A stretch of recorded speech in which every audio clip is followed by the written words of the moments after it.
Hello and welcome to Hunter's Game Models and the complete tutorial of how I painted this beautiful KilgoreHD Miniatures bust using oil paints. In this video I want to show in detail how I prepared the bust and oil paints and painted all parts like the face and helmet, jacket and hair, backpack and Panzerfaust with oils over an acrylic pre-coloring. And I finished this project with a custom base. So let's go!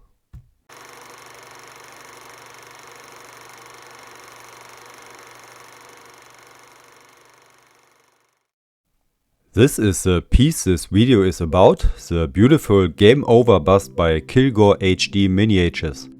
The bust itself is beautiful with nice details like the patches on the sleeve, sweet texture and cool accessories like a worn out too big helmet, a Panzerfaust and 2 braids. I started with cleaning the parts and that meant removing casting seams, smoothing out uneven areas and removing casting residues. Most of that could be done with a sharp blade in my hobby knife and was no big deal. Bigger casting residues were removed with my Dremel and I made sure to protect myself here as resin dust is very toxic, so make sure to wear a mask please. And after some dry fitting to see if everything is matching, I moved on to the next step. To emphasize and highlight details like belts, folds or patches and give the whole piece more depth, I undercut these details with the sharp tip of a brand new blade in my hobby knife. Like this I deepened the gap under these details, making them stand out more from the surface of the bust, giving the whole piece more contrast and contours. I used a diagonally cut cocktail skewer to smoothen out the undercutted areas. This removed the biggest chips and smoothed out the roughest irregularities, preparing these areas for finer sanding. And with ultra-fine quadruple zero steel wool, I then sanded all areas I treated with undercutting, cleaning off casting residues or even small irregularities in the bust surface, making sure I have a super fine and smooth foundation for my later painting. For better handling while painting, and as the bust needs a rod anyway to be placed in a base, I drilled holes in all pieces and placed them on toothpicks or a metal rod. I here again made sure to protect myself from the resin dust and cleaned my workbench afterwards. And now I could place it in my professional painting stand. Of course, not only my workbench but also the bust itself and all the other pieces were very dirty from all the sanding, drilling and scribing and grease for my fingers. So I gave all parts a first good cleaning in soapy water to brush off all the dust and grease. And I sped up the drying process with my airbrush. To prepare the smooth resin surface for paint, I sprayed all pieces with Modeler's World degreaser. This not only removes the last bits of dirt and grease, it also seems to roughen the surface and make it more grippy, allowing the paint to adhere better. And if you want to be super sure, you can apply this stuff by brush for additional mechanical cleaning. Now I was good to apply the primer and I chose on Mr. Surfacer diluted with Modeler's World leveling thinner. This combination works great for spraying and a super fine and smooth finish. I started to apply the primer in thin layers, making sure to not flood the details, building up the opacity until I was rewarded with a tasty brown result. Of course, all additional parts like the helmet, Panzerfaust and braids were also primed and then I was good to go for the next step. Pre-coloring. To work out the contours and the darker and lighter areas, I started the pre-coloring of the face by spraying the darker paint over the whole skin area like a base paint. The paint was very strong diluted and I worked with very low pressure, so I had good control over the amount of paint and could apply it very precise. As a counterpart to the dark paint, I applied the lighter paint sprayed from above in a flat angle, so only the raised and to light exposed areas were hit, creating me a roadmap where to place the darker or lighter oil paints in the later brush painting stage. Next, I wanted to pre-color the jacket, so I had to protect the face from overspray. So I wrapped some masking putty around the head, using a toothpick to push it around and in place, making sure the skin area is completely covered and hidden. This masking putty is really great, as it's very flexible and can get removed without residues or damaging the paint. Now I could start to spray the jacket, again starting with the darker paint as a base paint and then spraying the lighter paint from above. By the way, if you are curious about the trigger style airbrush I'm using here, I made a very detailed unboxing, testing and cleaning video to this. And if you are maybe in need of one or didn't find your perfect match so far, I can offer you a 10% discount code on this or any other gallery product with a link in the description of this video. The Panzerfaust and helmet were also pre-colored as a foundation for later oil paints. And that's the result of the airbrush pre-coloring. Let's finally get some brushes. I decided to pre-color the blouse and the scarf as well, but by brush. Especially the blouse has the deepest points of the whole bust, and I wanted to make sure I don't have to mess around later too much with oil paints and have a good looking foundation. So I used a medium grey for the later white blouse and some matching colors for the scarf and knot. I also like to paint the eyes with acrylics before painting the face with oil paints. This gives me a better feeling for the expression of the face, and I don't want to mess around with acrylics on the finished face afterwards. So I started with an almost white paint to base paint the eyeballs. Of course, I tried to work as accurate as possible here to make my life easier later. Next I grabbed me some dark brown paint and painted the general shape of the colored parts of the eyes. This dark brown paint is supposed to represent the dark circle around the iris later, so I used it as a foundation and to set the size and shape. I decided to paint blue eyes, blonde German girl, you know, and therefore choose on a light blue paint to paint the iris into the dark brown circle, letting the outer edge brown implying the dark ring. And I already loved my color choice here, as I think this bright icy stare was looking great already. I placed the pupils in the center of the iris with a very dark, almost black paint. Of course I was very careful here, as this dark paint wasn't suited for mistakes here, so I almost stippled the paint in place. And with almost white paint I again stippled some small dots into the eyes to imply light reflections, giving the eyes a slightly more realistic touch. As the last step I painted the lower lids in this flashy rosy paint to lighten them up, as they should be hit by light, and these parts usually are very flashy and rosy.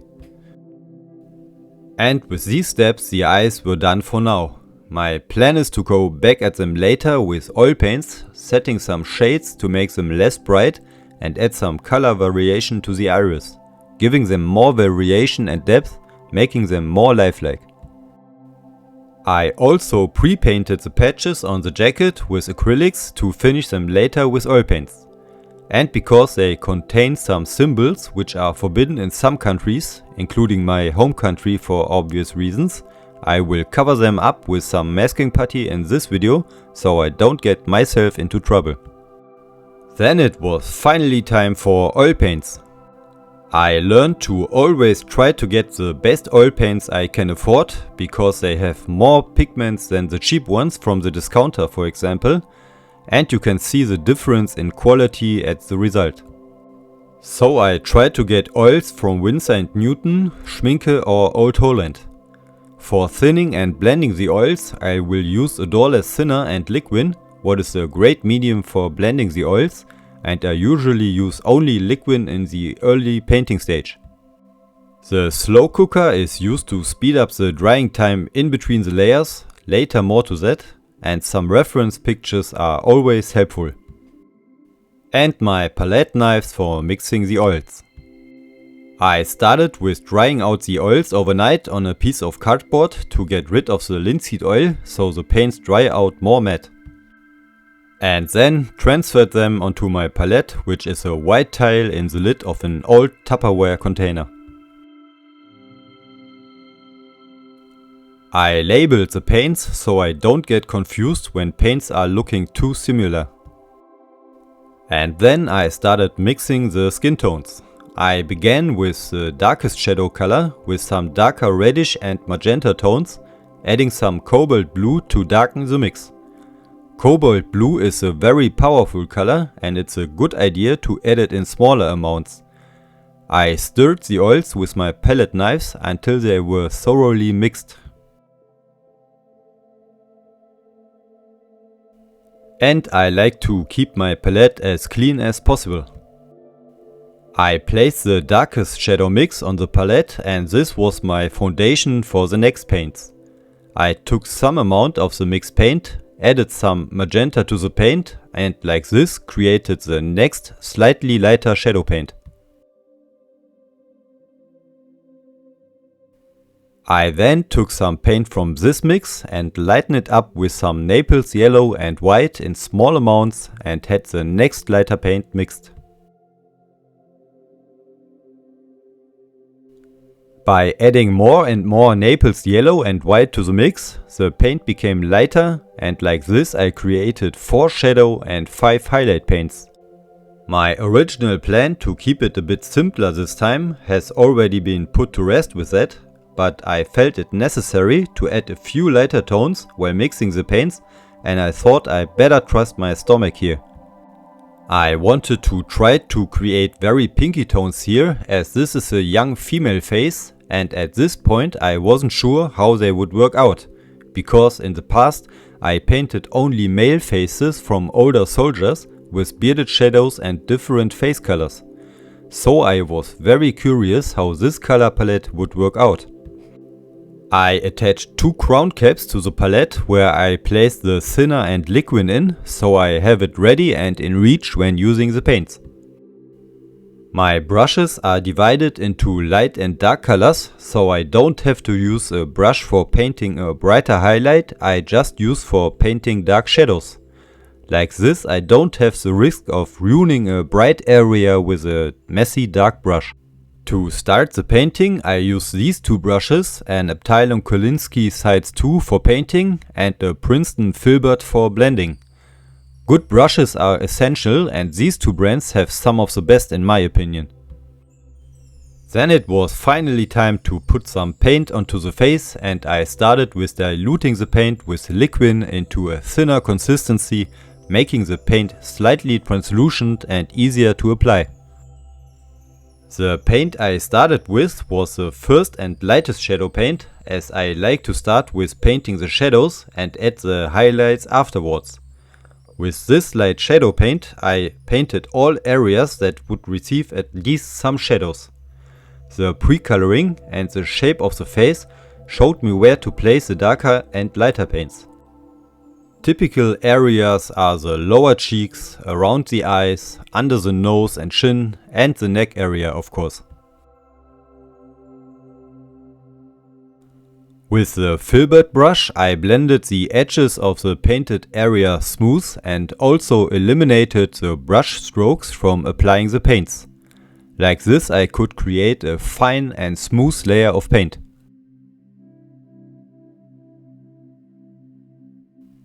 I will speed up the video here most of the time because the painting process is pretty complex and I want to show as much as possible how I made it without ending up with a boring 2-hour long video.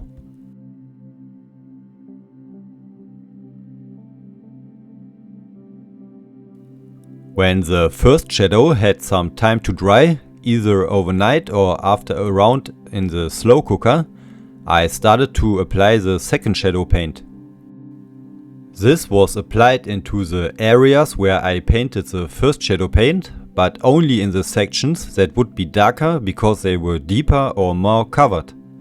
The forehead or the neck, for example, will be completely covered by the oversized helmet she is wearing, so there will be almost no light. In general, we can say the darker the paint became, the smaller the painted areas were.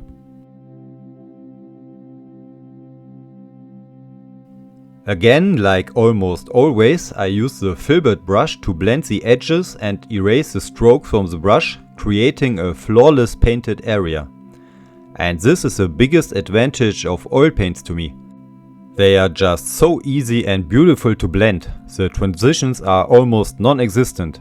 And if diluted enough, the layers painted underneath are still visible, building up the final result in several layers. The only downsides, if you want to call it like that, is the time-consuming workflow, with the longer drying times compared to acrylics and the slightly more complicated use compared to acrylics in drop bottles. But the finished result is always so beautiful that oil paints will stay my favorite paints for larger pieces like these 1/10 busts. I just couldn't recreate the blending and translucent layers with acrylic paint so far, so from time to time I will make a bust in oils just for the fun of working with oil paints.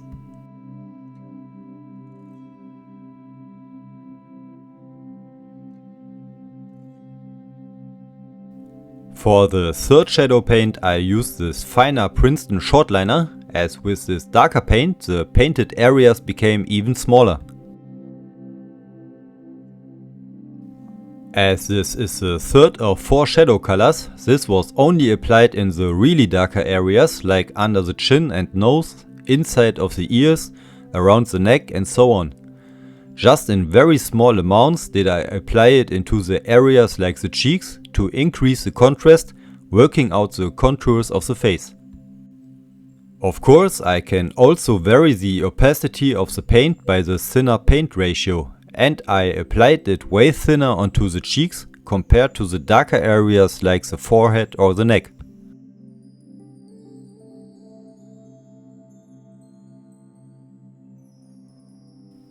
The fourth and last shadow paint was therefore only applied into the really dark areas like under the chin, inside of the nose and ears and the neck.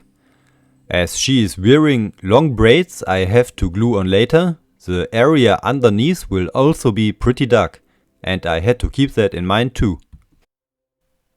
Like I said in this earlier painting stage, I'm using only liquid for thinning the paints, as its blending abilities are great and this always helps me to paint the first layers.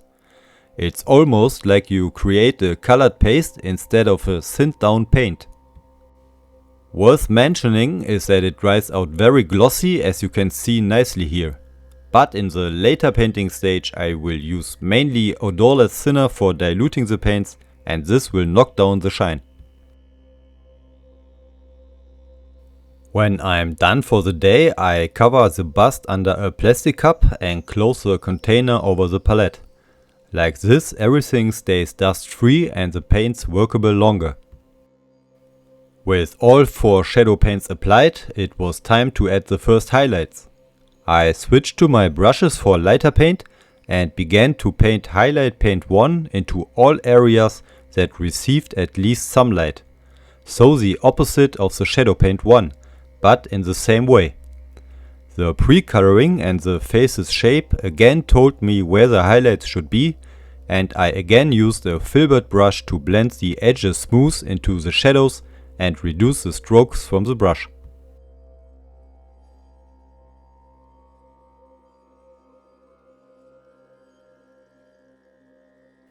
Next step was to paint highlight paint 2 into the lighter areas, so again the painted areas became smaller the lighter the paint became.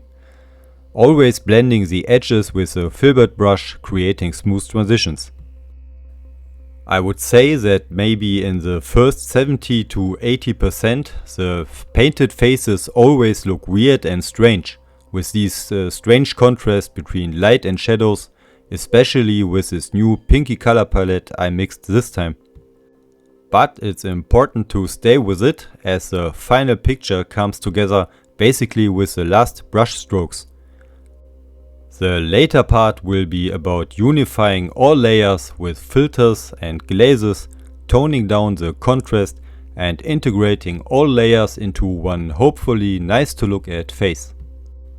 To speed up the drying time between the single layers, I place the bust into my slow cooker, an electric cooking pot. After around 20 minutes on low, the piece is dry enough for the next layer, but give it a few minutes to cool down, as the thinner will crystallize on the warm surface. And it's a good idea to use this only between light or dark layers. If you want to switch from shadows to highlights or vice versa, I recommend to let it dry overnight. And don't forget to set yourself a timer so you don't overcook the piece because you forget it in there, what can result in a pretty bad surprise, as you can see in Small Soldier's Popeye bust video.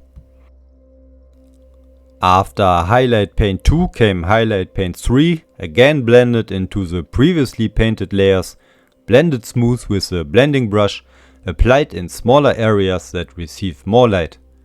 This was the last highlight paint for now, as I used the last 2 of the 5 highlight paints later. I now wanted to start the blending and detailing process, and after I gave the head a full day to dry, I flooded the whole surface with odorless thinner in preparation for a filter.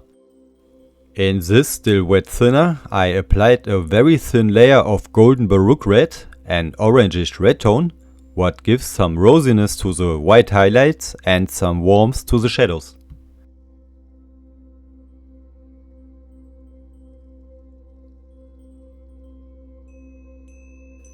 I then used the golden baroque red, slightly thicker, and painted it into the shadowed areas.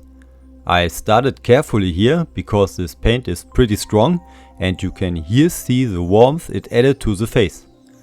But as this was my approach on the male busts I made in the past, I here realized that it knocked down the pinky tones too much, as I wanted this female face look different to the male ones I painted before.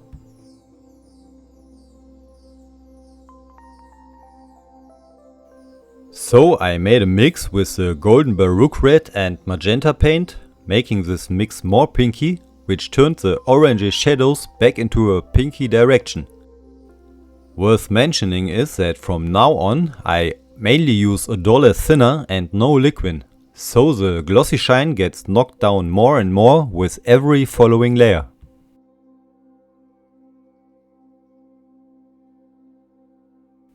To integrate the shadows into the face and make them less dominant and outstanding, I began blending them in by putting thin glazes with the highlight paints over them. I varied the thickness of the paint here until I was satisfied with the opacity, making sure to not apply too thick layers, but several thin ones in several runs. Like this, the previously painted darker layers stayed visible underneath. And this is one of the great advantages of using oil paints.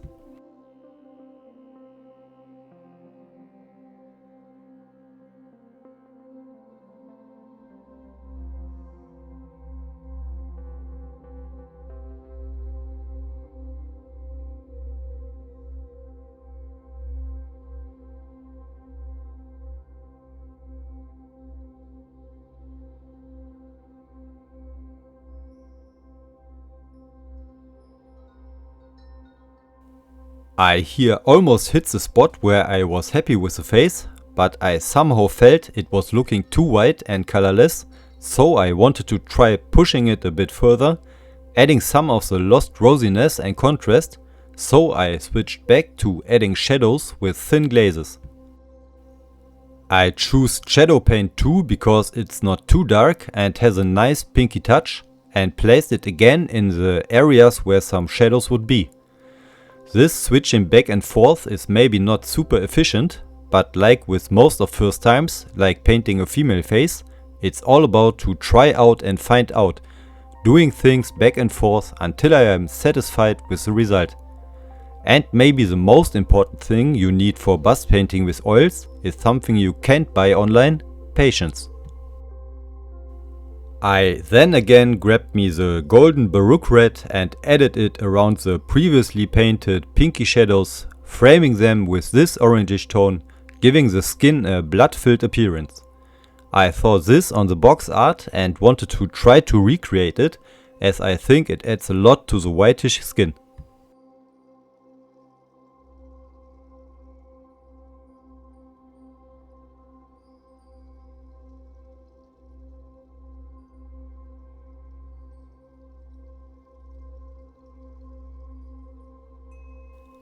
With paints grey, a darker grey with a slight bluish touch, I tried to create the darkness that is presented in shadows. Like I said, this face is dominated by the large oversized helmet she is wearing, making the upper face and the neck area pretty dark. So I tried to add the natural blackish darkness shadows have with this dark grey paint.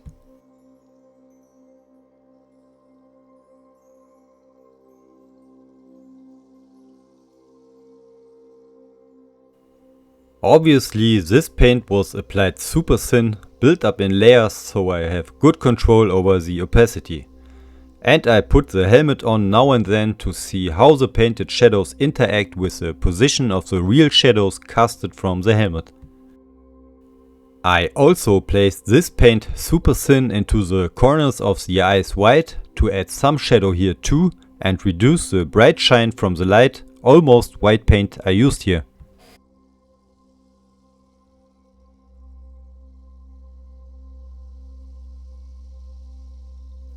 Now I started to add the last two highlight paints to finish the lighter skin areas. Highlight paint 4 was applied very diluted into the more raised areas, applied very thin so it's not too strong and covering. And of course always blending them with the filbert brush. Highlight paint 5 was only applied into the most extreme to light exposed areas and even thinner than highlight paint 4.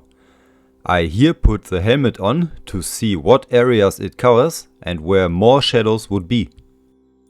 So, the most bright and to light exposed areas were in the area below the eyes at this piece with the huge helmet on top. To finish the eyes I used very diluted blue paint and applied it like a thin glaze over the whole, but more into the lower areas of the iris. This changed the eyes from the icy to a light blue look, adding some shadows into the lower areas of the eyes by the paint placement.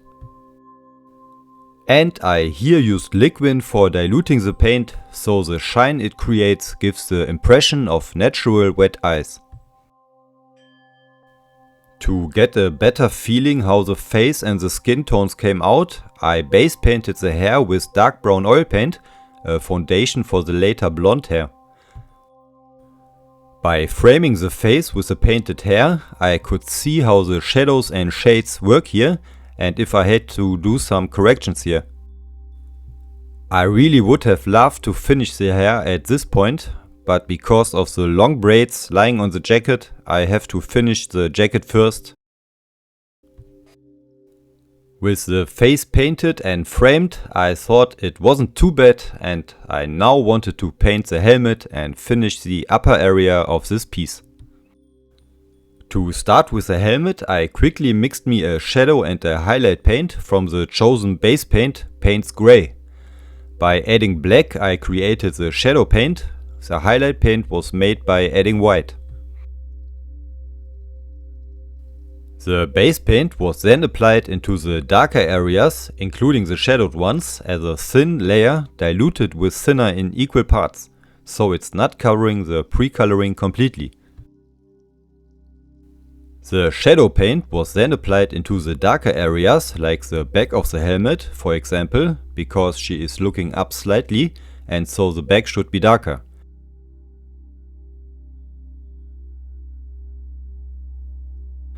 The edge was then blended into the medium or base paint for a smooth transition.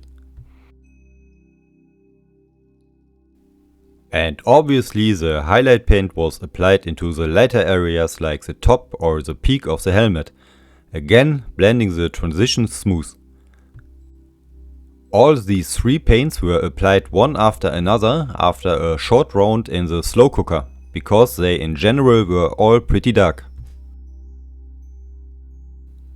After giving it a full day to dry, I flooded the surface with liquid and then stippled the shadow paint with a white dry brush, slightly diluted, into the still wet liquid.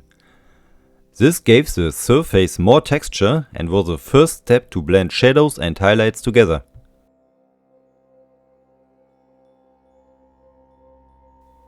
And a soft wet brush was useful for blending here. To finish the blending, I made 2 thin glazes. The first with the base paint with some added green to get slightly more into this greenish direction field grey has. The second with pure Payne's grey to tone down the green and integrate it into the dark helmet. I here used thinner for diluting the paint, as this knocked down the shine from the liquid in the last step. With that, the basic painting was done and I could start with some weathering.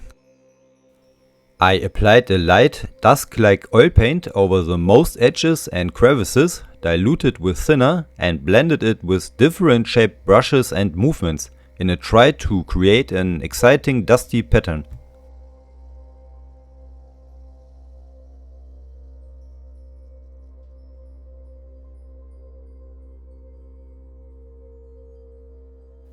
And by stippling with a dry brushing brush, I added some random texture to the dust. This dry brusher by Artify is a great tool not only for dry brushing, but also to add the next paint a medium brown tone. I applied the paint pretty thick by stippling into the darker and deeper areas of the dust, trying to create more variation. I then again used different brushes, dry and slightly wet, to blend it into the surface. Unfortunately, after drying, this paint turned into an orangish direction, giving the helmet a rusty look.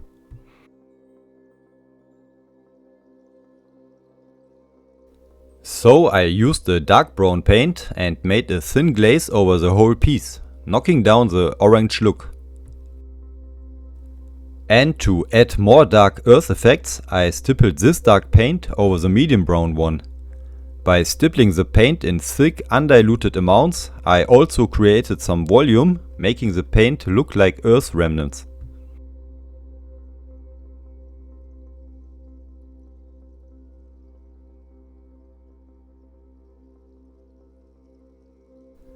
And for more randomness, I speckled diluted dark brown oil paint over the helmet. As the paint is strongly diluted, the effect was very subtle and not overwhelming, but added to the final picture. To add some light scratches and chipping, I used a very bright paint and with a fine brush added thin lines and stippled chips in a random way. The whole helmet came out more worn out than I planned it originally, but I like the result and I think it's endkampf worthy.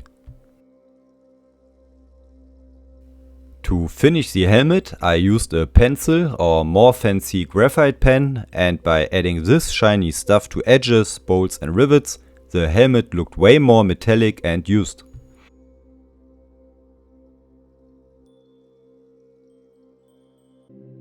I wanted to start painting the clothes with the white blouse because some areas were pretty deep and I wanted to get this piece out of the way, so I used Payne's grey, very diluted, to paint some shadows into the darker areas. The blouse was base painted with medium grey Deck 10 acrylic paint as a foundation for the oils.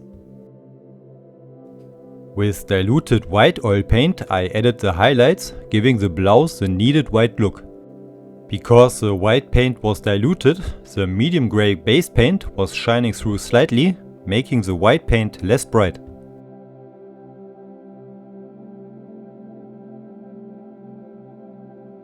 With the white blouse done, I could start painting the jacket. The base paint was Abteilung Intense Blue, what also served as Shadow Paint 1. And I added the darker cobalt blue in equal parts to mix Shadow Paint 2. By adding a small amount of indigo, I mixed shadow paint 3.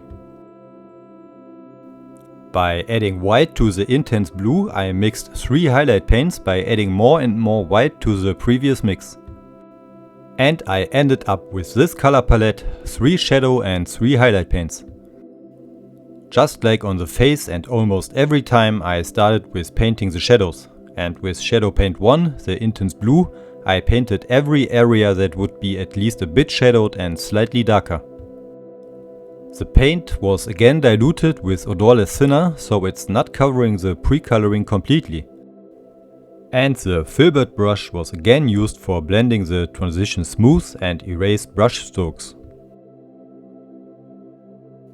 Shadow paint 2 was applied into the darker areas that would be deeper or more shadowed, sometimes slightly thicker so it's more opaque where I wanted darker shadows to be. And again, blending helped me to smoothen out transitions. I am aware that the jackets of the Bund Deutscher Mädel were brown and not blue, but I liked the box art with the bright blue and decided to give it a try. And it was really fun painting the jacket with this colorful paint, a welcome change from all the earthen tones we military modelers usually use.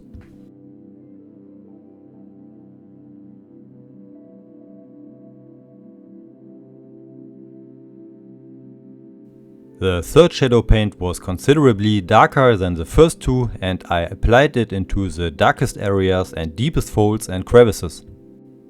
Like this, I worked out the contours of the jacket, emphasizing the deeper spots and creating contrast.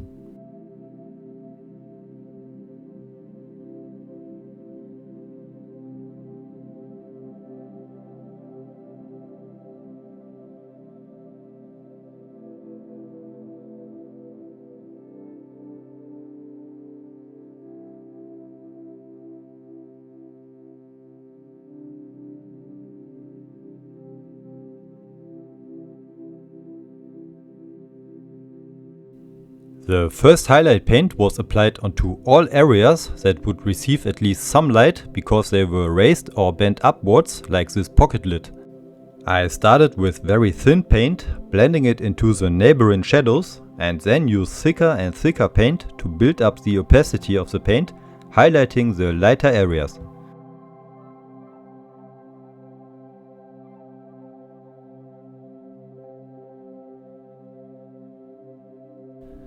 Next came, you guess it, highlight paint 2, slightly thicker than highlight paint 1, and as common, the brighter the paint became, the smaller became the painted areas. Obviously this is the same with shadow paints, the darker the paint, the smaller the painted area. I therefore painted only the more raised or to light exposed areas with highlight paint 2, building the effect in several layers. Like I often said, it's always a good idea to build up effects in several thin layers instead of ending up with one too thick layer.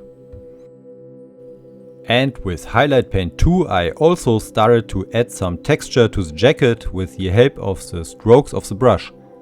By placing them crisscross I created an irregular texture-like surface. I varied the thickness of the paint here to vary the effect, blending the paint here and there to make it softer or stronger. By adding more white to highlight paint 2, I mixed an even lighter paint and with that outlined details like the pockets or the collar and adding more light to the most exposed areas.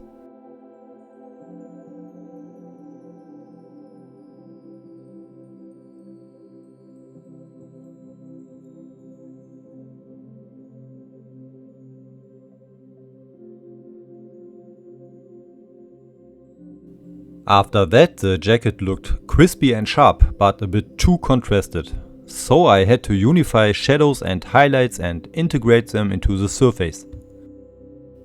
And this was done with 2 thin glazes with the base paint, making sure the paint isn't too thick so it's not covering the texture completely and it's not pooling in the deeper spots so it's covering the shadows. The glazes were a great help to integrate the texture into the surface, but they also knocked down the highlights. So I again used with white lightened up highlight paint too, and with that repainted the highest areas, outlined details like pockets and seams. A lot back and forth work, but in the end worth the effort. I said it before and I will say it again, patience is a key factor to a satisfying result.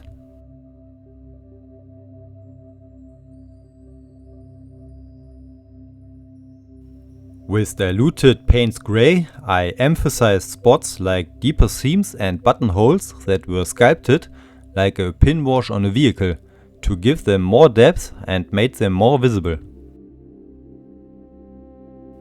After painting the buttons with gunmetal metallic paint, I placed a very thin layer of black oil paint over them. That knocked down the shine and made them look less brand new and bling bling. The jacket was then finished and I could move on to the next part, the backpack. For the backpack or rucksack, I mixed me an interesting palette with a greenish base paint and brownish highlights and shadows.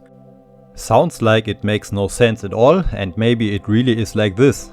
But I think the result looks pretty okay, so let's check it out.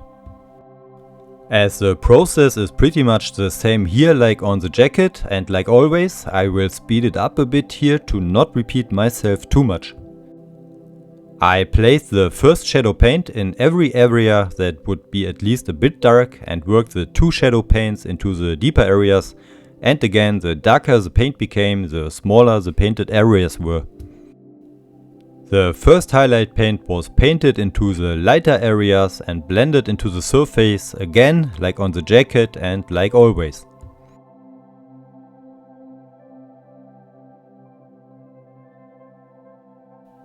With the second highlight paint I again tried to create some texture, this time by stippling instead of a crisscross pattern. I wanted to create an optical difference to the jacket and also try out how this would look. Then I again unified shadows and highlights with two thin glazes with the base paint, knocking down the texture a bit. And because of the glaze knocking down the highlights again, I used highlight paint 2 with more white to rework the brightest areas and to outline details and seams. For the Panzerfaust I mixed me several darker and lighter yellow paints.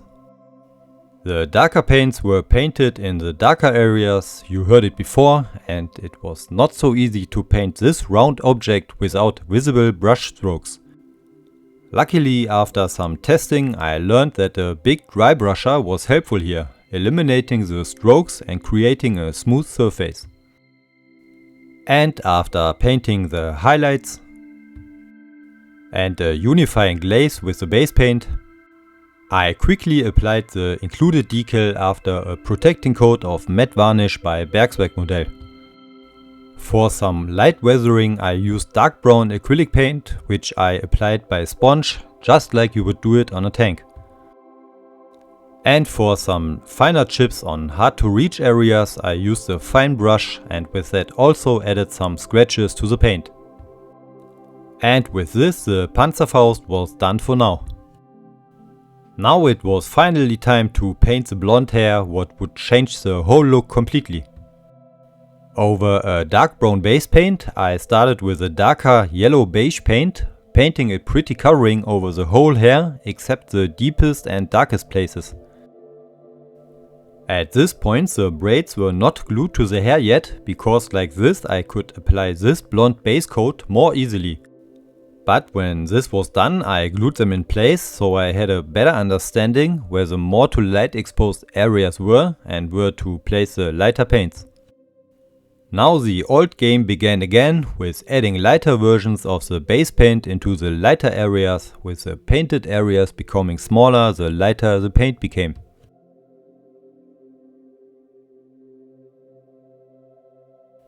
I had to keep in mind that the helmet would cast a shadow, so I placed it on her head from time to time to get a better feeling when not to place the highest highlights. So I worked my way to the highest highlights, this time not mixing a color palette before starting to paint. but lightening the previous paint up with lighter paints until I ended up by adding the highest highlights with almost pure white paint.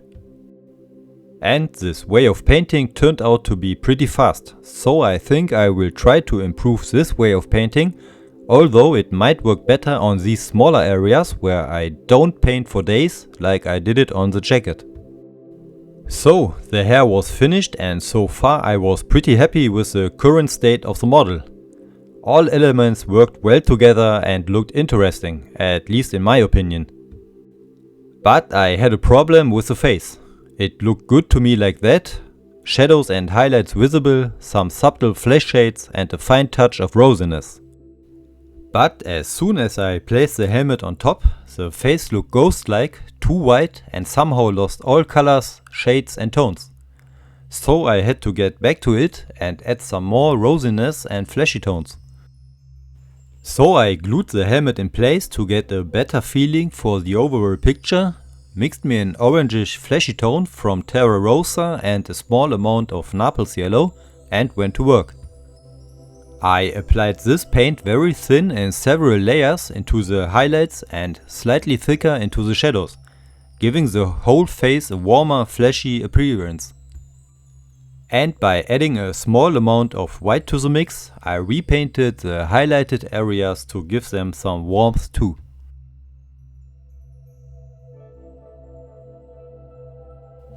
And now the face looked way better to me, losing the white ghost-like look, having more life in it with this warm fleshy tone added. It's never too late to get back to areas you don't like, and it's just not satisfying finishing a model after months of work and not being happy with the result. Now I could add the final finishing touches. I really hated to mess around with mud and earth over a sharp and crispy, nicely painted uniform. But as this bust is representing a combatant, I just think it can stay clean. So I grabbed me some dark brown oil paint, applied it randomly, thick and undiluted with a dry brusher by stippling over the jacket. And with a finer brush I added more precise dots, and even the face wasn't spared. I then went back with a thinner moistened brush, reactivated the paint and blended it slightly into the face.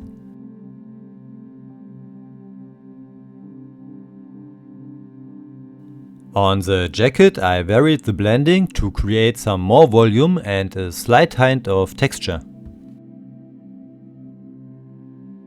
For more variation, texture and to brighten up the dark matte effects, I placed small dots of light matte oil paint randomly into the darker spots and blended them into the dark matte with my dry blending brush.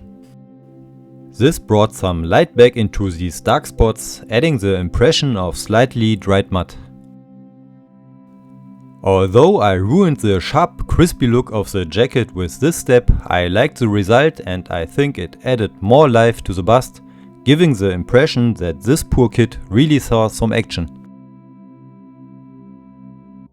The last step on the bust itself was to paint the underside and the rod with a thick layer of Tamiya black, to have a clean finish where the scene of the bust ends.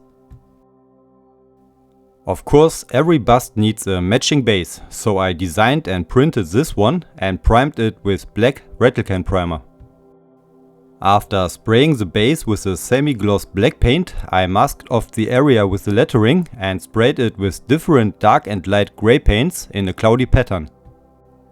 I wanted to give this plate a concrete-like look, and this was the first step. After finishing the concrete look with some sponge chipping with matching greys, I base painted the writing with a bright real color marker by AK as a foundation for the final paint. And with off-white paint and a fine brush I painted the final layer. The whitish paint here benefits from the bright base coat from the previous step.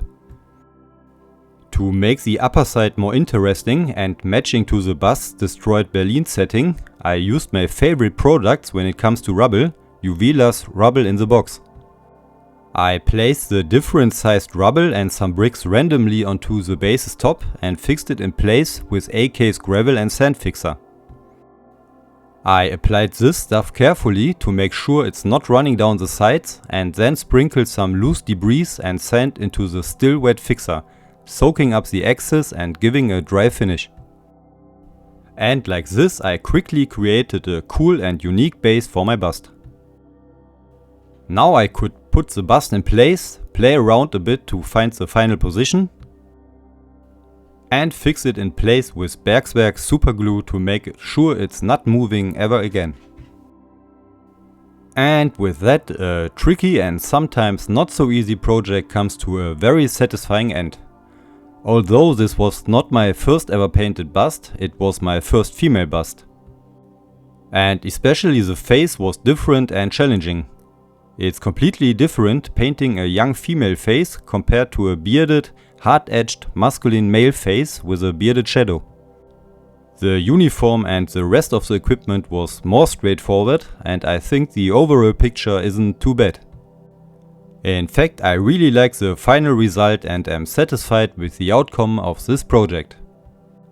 I hope I could encourage you to start your own tries painting a bust or using oil paints. It's really great fun and worth a try. If you made it until here, thank you very much for watching. I hope my video was interesting to watch and maybe even helpful.